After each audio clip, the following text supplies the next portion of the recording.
महाराष्ट्रात नगरपालिकेच्या निवडणुका चालू आहेत.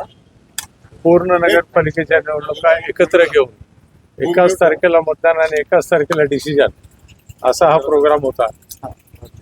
2 तारखेला मतदानाची तारीख ठरलेली होती. त्याआधी जे विड्रॉवल ऑफ नॉमिनेशन आहेत आणि नॉमिनेशन विड्रॉ झाल्यानंतर जे अपील पिरियड होता तो 3 दिवसाचा अपील पिरियड कधी द्यायचा असा हा इश्यू होता. इलेक्शन कमिशनने अपील डिसाईड झाल्यानंतर 3 दिवसाचा पिरियड देता नाही आला म्हणून काही नगर परिषदेच्या जिथं अपील झालेले होते त्या नगरपालिकेच्या निवडणुका पोस्टपोन केल्या. त्यामुळं अनेक कोर्टात अनेक पिटिशन झाले. आमचं म्हणणं असं होतं की हा आदेश एकदम चुकीचा आहे, ऑन द स्पॉट काढलेला आहे. अपील दाखल करायला 3 दिवसाचा टाईम दिलेला आहे ॲक्टमध्ये, पण डिसाईड करायला दिलेलं नाही. त्यामुळं कुठल्याही दिवशी अपील डिसाईड झालं तरी विड्रॉवल हे 25लाच लास्ट डेट होती आणि त्यामुळं लास्ट डेट होती त्या दिवशी विड्रॉ व्हायला पाहिजे होतं. पण फक्त 3 दिवस दुसऱ्या दिवशी चिन्ह वाटप होतं. मध्ये 3 दिवसाचा गॅप नसल्यामुळे ह्या आदेश काढले. आमचं आता असं म्हणणं होतं की अशा जर 2 लेवलमध्ये झाल्या तर रिझल्टवर परिणाम होईल.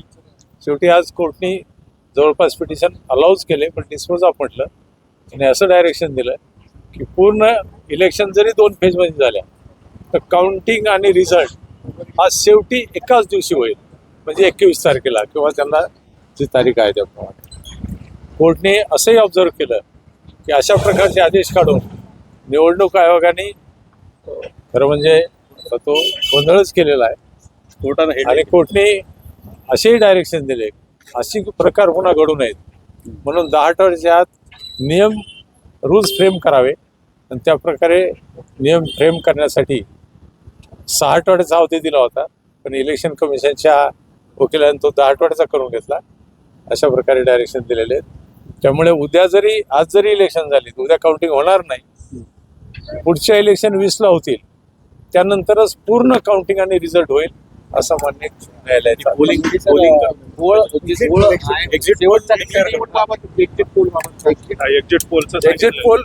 पोल करू नये, कारण जर उद्या काउंटिंग झाली तर एक्झिट पोलच्या बातम्या पसरल्या असत्या, अंदाजे बातम्या पसरल्या असत्या.